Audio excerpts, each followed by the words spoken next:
Thanks, E.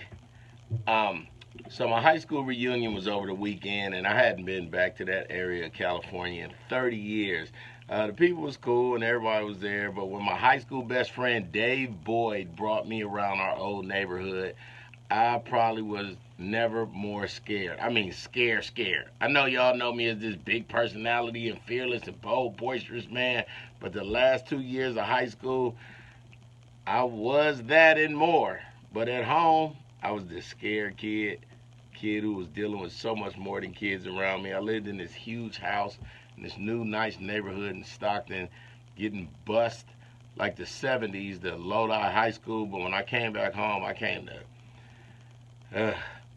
So when Dave hit the corner that my childhood home was on, I was shaking. I ain't even tell Dave. I pretend like it was music on, so I was shaking my leg, but wasn't nothing on the radio and nothing playing in the car.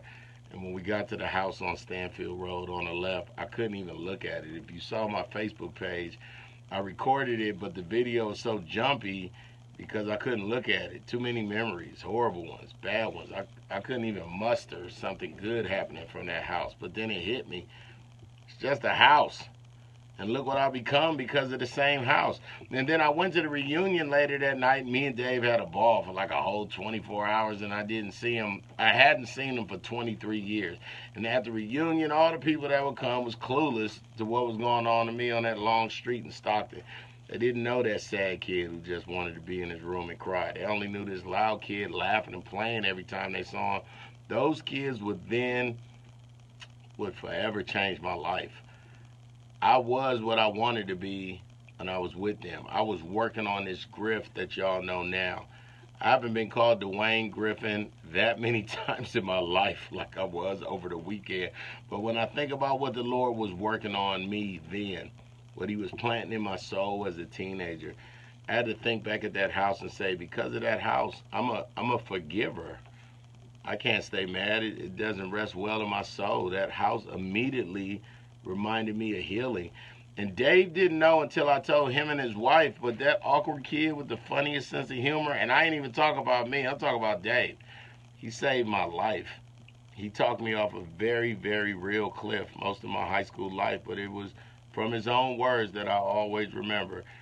Sometimes stuff sucks, man.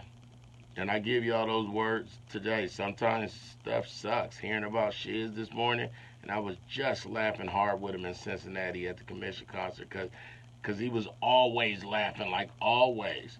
What did you become since you graduated from high school? A great mother, a great father, an awesome provider? Did you reach the goals you set for yourself? Did you dream? Did you quit dreaming?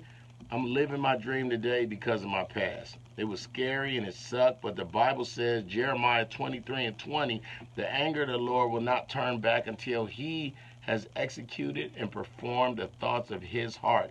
In the latter days, you will understand it perfectly. In Daniel 10:14, now I have come to make you understand what will happen to your people in the latter days. For the vision refers to many days yet to come. What have you become? That's my Mr. Griffin segment for today. Rest in peace, Shiz.